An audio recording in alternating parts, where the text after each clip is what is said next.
Hello friends, आपका फिर से स्वागत है हमारे आर्याक्षा चैनल पर।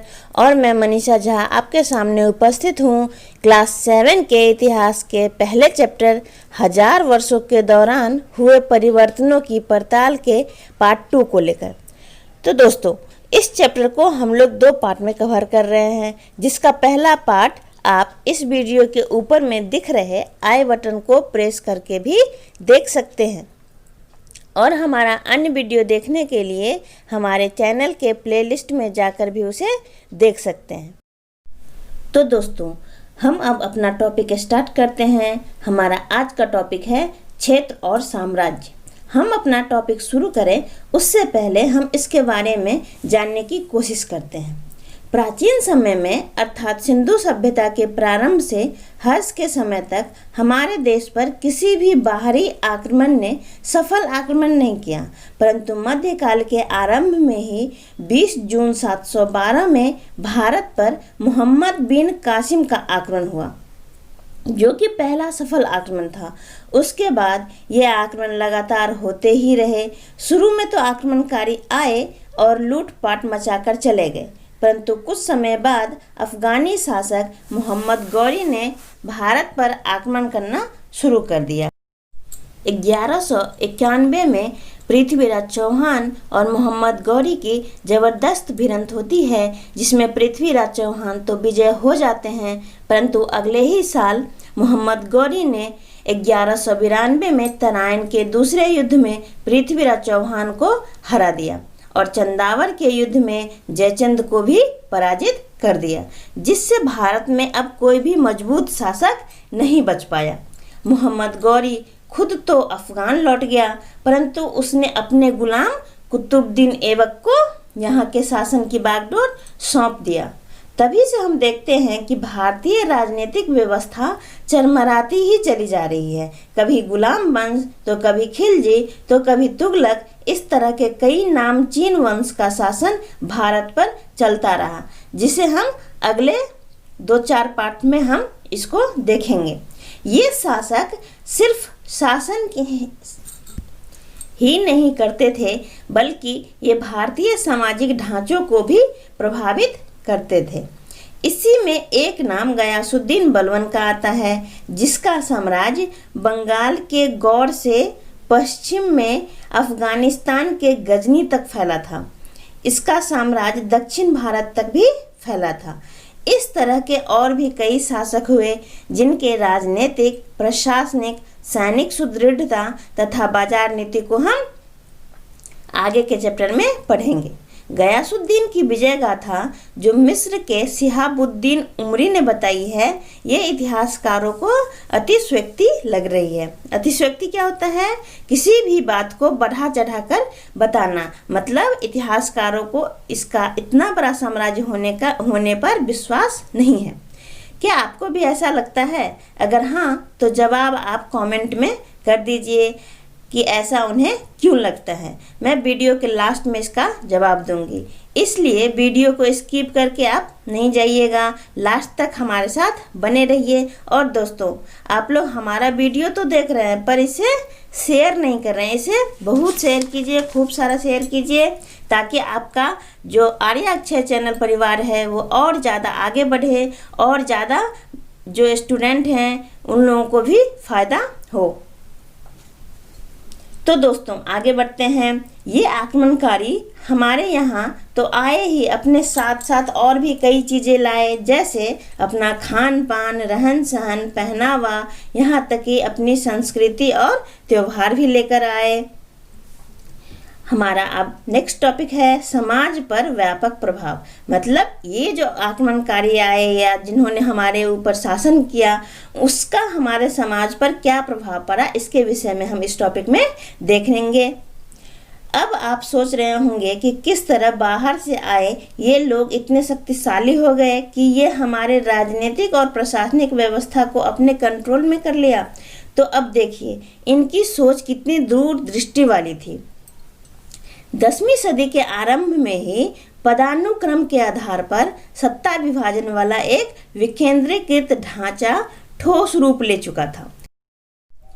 विकेंद्रीकृत ढांचा अर्थात शक्तियों का विभाजन सबसे ज़्यादा जो शक्तिशाली होगा वो कौन होगा? राजा होगा। उसके बाद उच्च सामंत और सबसे कम शक्तिशाली जो होंगे वो निम्न सामंत होंगे। इस व्यवस्था में सामंत के हितों का पूरा पूरा ख्याल रखा जाता था तथा उनके टकरावों को कम करने की भी कोशिश की जाती थी। क्योंकि ये रिश्तेदार तो होते नहीं थे, तो इनकी परेशानियों को आसानी से निपटाया जा सकता था। निम्न या अधीन सामंत को हम क्या बोलते हैं? मातहत या बैशल भी बोल सकते हैं। ये अपने उच्च सामंत के प्रति जीवन भर वफादारी जताते थे। बदले में उच्च सामंत मातहत की रक्षा का वादा करता था। इस दौर में रुपए का प्रचलन बहुत कम था। इसकी वजह से उच्च सामंत अपने मातहत को जमीन दे दिया करते थे, और ये जो जमीन देते थे उसके बदले में वो निम्न सामंत से ये उम्मीद लगाए रहते थे कि जब भी उन्हें ज़रूरत होगी तो वो सैनिक सहायता तथा अन्य सहायता वो उन्हें प्रदान करेगा। अब आप बुक के बॉक्स में दिए गए अमीर खुसरो के वक्तव्य को सुनिए। 14वीं शताब्दी के दूसरे दशक 1318 में अमीर खुसरो ने इस बात की ओर इशारा किया है कि भारत में हर क्षेत्र में भाषाएं जो हैं वो अलग अलग हैं। जैसे सिंध में सिंधी, लाहौर में लाहौरी, कश्मीर में कश्मीरी आदि, परंतु एक भाषा है जिस पर केवल एक वर्ग विशेष का ही अधिकार है, और वह है संस्कृत। संस्कृत को प्राचीन समय में देवों की भाषा मानी जाती थी। वह इस समय ब्राह्मणों के आभूषण बन चुकी है और यह भाषा केवल ब्राह्मण ही जानते हैं। अतः यह कहना अतिशयोक्ति नहीं होगा कि ब्राह्मणों का वर्चस्व जो था उस समय समाज पर था। इन हजार वर्षों के दौरान हम देखते हैं कि कभी सत्ता केंद्रीकृत रही है तो कभी क्षेत्रीय शक्तियां ही हावी हो चुकी हैं। 18वीं शताब्दी के प्रारंभ यानी 1707 में औरंगजेब की मृत्यु के साथ ही हम क्या देखते हैं कि मुगल वंश का पतन जो है वो शुरू हो जाता है, जिस कारण क्षेत्रीय शक्तियां का वर्चस्व बढ़ता चला जाता है, जिसका प्रभाव हम समाज में भी देखते हैं कि क्षेत्रीय जो सामंत हैं उन पर जनता का जो विश्वास है वो ज़्यादा बढ़ता गया है। और भी हर क्षेत्र में हम परिवर्तन देख सकते हैं, जैसे अर्थव्यवस्था के प्रबंधन में, संस्कृति और भाषा में, प्रशासन में भी हर जगह हम ये पतन को महसूस कर सकते हैं। इन क्षेत्रीय शक्तियों में मुख्य थे मराठा, सिख, जाट, अहोम आदि। नेक्स्ट टॉपिक है हमारा पुराने और नए धर्म। जहां हमारी पहली सभ्यता सिंधु घाटी सभ्यता में मातृ देवी की पूजा तथा प्रकृति पूजा का महत्व था। प्रकृति पूजा में हम किसका पूजा करते थे? सूर्य का, पीपल के पेड़ का आदि। वहाँ वैदिक काल में कर्म कांड के आ जाने से हिंदू धर्म में बड़ी कठिनाइयाँ बढ़ने लग जाती। इस काल में जहाँ उच्च वर्ग की स्थिति सुधरी, वहीं निम्न वर्ग की स्थिति शोचनीय हो गई। इन कर्म कांडों और अंधविश्वास ने हिंदू धर्म की विश्वसनीयता पर ही प्रश्न चिन्ह लगा दिए, जिस कारण नए धर्मों का हम उदय देखते हैं, जैसे बौद्ध धर्म, जैन धर्म और दक्षिण भारत में अलवार और नैनार संत आदि। यहाँ निम्न जाति को संरक्षण के साथ विश्वसनीयता भी प्राप्त हुई। यहाँ वर्ण विभाजन नहीं था, सभी के साथ समान व्यवहार होता था। और इसी क्रम में जो हम देखते हैं एक प्रमुख धर्म जो है हमारा वो इस्लाम धर्म। इस्लाम धर्म भी अपने पांव पसारने लग गया। इस महाद्वीप में 7वीं सदी में व्यापारी और अप्रवासियों के जरिए जो है इस्लाम धर्म भारत की ओर मूव करता है। मुसलमान कुरान शरीफ को अपना धर्म ग्रंथ मानते हैं और केवल एक ईश्वर और अल्लाह की सत्ता को ही स्वीकार करते हैं, जिसका प्रेम, करुणा और उदारता अपने में आस्था रखने वाले हर व्यक्ति को गले लगाता है, चाहे वह किसी भी सामाजिक पृष्ठभूमि से आता हो। यहाँ एक बात समझने की कोशिश कीजिएगा, इस समय भारत की सामाजिक स्थिति बहुत ही भयावह हो चुकी थी। निम्न वर्ग और महिलाएं सामाजिक रीति रिवाज को संभालते संभालते थक चुके थे। जैसे हमारे जीवन में भी कई समस्याएं एक साथ आ जाती है तो हम इन समस्याओं का हल ढूंढना शुरू कर देते हैं। ठीक उसी तरह उस समय भारतीय सामाजिक स्थिति थी और इस समय ये नए धर्म उनके समस्याओं का हल था। यहाँ हम आगे बढ़ें उससे पहले हम इस्लाम धर्म के उत्पत्ति के विषय में थोड़ा सा जान लेते हैं। दक्षिण पश्चिम यमन और दक्षिण पूर्व ओमान को छोड़ पूरा प्रायद्वीप जो था वो छुटपुट आबादी वाला एक शुष्क क्षेत्र था। इस बंजर इलाके में खाना बदोश कबीलाई समुदाय रहता था। 7वीं सदी में यहाँ एक नए धार्मिक आंदोलन इस्लाम का उदय हुआ। इस्लाम का उद्भव स्थल मक्का और मदीना पश्चिम अरब के मध्य भाग हिजाज में स्थित है। इस्लाम धर्म के प्रवर्तक मोहम्मद का जन्म 570 ईस्वी में माना जाता है। चूँकि इनके विषय में ज़्यादा जानकारी उपलब्ध नहीं है, जितना मुझे बुक से मिल पाया है मैं उसे आपके समक्ष देने की कोशिश कर रही हूँ। 25 साल के उम्र में उन्होंने खदीजा नामक व्यापारिन से शादी की। ये मोहम्मद से उम्र में काफ़ी बड़ी थी।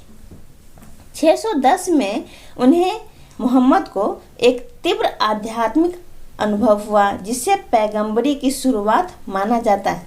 उन्होंने ऐलान किया कि सर्वशक्तिमान अल्लाह के दूत या पैगंबर हैं। उन्हीं की श्रुतियों को मुसलमानों के धर्म ग्रंथ कुरान में सम्मिलित किया गया है। ये धर्म खुद इस्लाम के नाम से जाना गया, जिसका मतलब क्या होता है? अधीनता। इस्लाम और मुस्लिम दोनों की उत्पत्ति एक है। मोहम्मद के मजहब का वसूल दृढ़ प्रतिज्ञ एवं अटल एकेश्वरवाद था। मूर्ति पूजा पर सख्त रोक लगा दी थी उन्होंने अनुयायियों की एकता तथा बराबरी पर बेहद जोर दिया। 619 में खदीजा के निधन से मोहम्मद साहब का वहाँ रहकर धर्म प्रचार करना अब मुश्किल हो गया था। तो वो क्या किए? मक्का से 200 मील दूर यथरीब नामक एक जगह है, वहाँ चले गए। और यही यथरीब का नाम जो है वो बाद में मदीना हो जाता है। अरबी में मक्का से मदीना के इस स्थानांतरण को क्या कहा जाता है? हिजरत। 632 में मोहम्मद का निधन हो जाता है। इस तरह इस्लाम के उदय को हम अभी तक समझने की कोशिश कर रहे थे। अब जब मोहम्मद साहब का निधन हो गया तो इस्लाम 2 भाग में बट गया, शिया और सुन्नी। शिया कौन लोग हुए?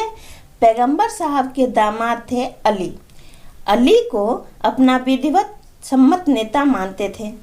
तो सुन्नी खलीफाओं के प्रभुत्व को स्वीकार करते थे। पैगंबर साहब के निधन के बाद धार्मिक गुरु के रूप में खलीफाओं को नियुक्त करने की परंपरा शुरू हो गई थी और पहला जो खलीफा थे वो थे अबू बकर। अब हमारा नेक्स्ट टॉपिक है समय और इतिहास के कालखंड। इतिहास को समझने में आसान बनाने के लिए इन्हें कालखंडों में बांटा गया है। अंग्रेज इतिहासकारों ने भारत के इतिहास को 3 युगों में बांटा है, जिसका पैमाना उन्होंने शासकों के धर्म को माना है। किस चीज़ को माना है? शासकों के धर्म को। जैसे प्राचीन काल में भारत पर हिंदू राजा का शासन था तो उन्होंने हिंदू काल कहा। मध्यकाल में हम देखते हैं कि मुस्लिम शासकों का ज़्यादा दबदबा रहा है तो उन्होंने मुस्लिम काल बांट दिया। और इसी तरह आधुनिक काल ब्रिटिश शासकों के अधीन रहा तो उन्होंने इसे अंग्रेज का कालखंड माना। परंतु इस तरह का विभाजन यह दर्शाता है कि भारत में शासकों के धर्म से ही भारतीय अर्थव्यवस्था, समाज और प्रशासन तय होता है।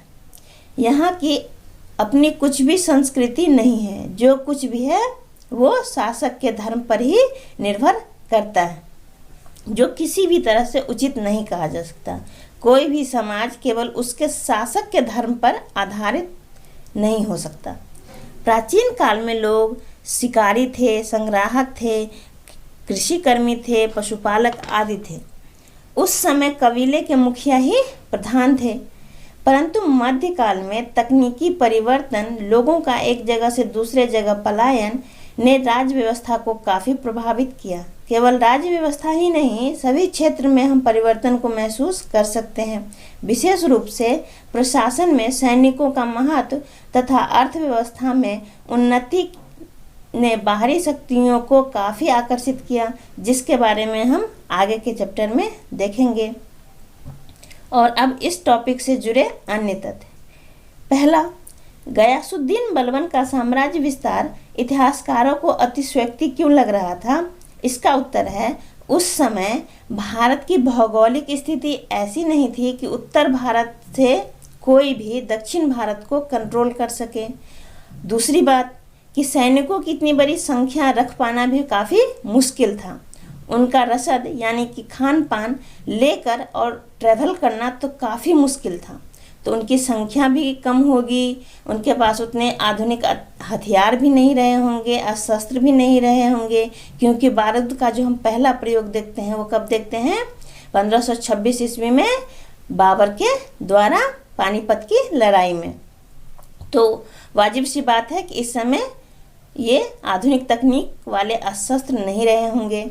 और जनता का सहयोग, सबसे बड़ी बात है कि जनता का सहयोग। उस समय की सामाजिक स्थिति ऐसी थी कि लोगों को अपने क्षेत्रीय सामंत पर ही पूरा भरोसा था, और क्षेत्रीय सामंत जिसको सपोर्ट करेंगे वहाँ की जनता उसी राजा को सपोर्ट करती थी। तो इतने बड़े साम्राज्य को बताना सच में अतिशयोक्ति लग रही है। मोहम्मद के साथ हिजरत कर मदीना पहुँचे उनके मक्की अनुयायियों को महाजिरून या प्रवासी कहा गया, जबकि मदीना के उनके समर्थक अंसार मतलब मददगार कहलाए। और खलीफा का अर्थ होता है उत्तराधिकारी। तो दोस्तों, आपको काफ़ी मज़ा आया होगा इस चैप्टर को पढ़ने में, और मुझे भी बहुत अच्छा लगा इसे एक्सप्लेन करने में। आप इसी तरह हमारा वीडियो देखते रहें, और कोई भी प्रॉब्लम हो तो उसे आप कमेंट बॉक्स में पूछ सकते हैं। मैं कमेंट का रिप्लाई ज़रूर करूँगी। आप इसी तरह से पढ़ते रहें, आगे बढ़ते रहें। Thank you.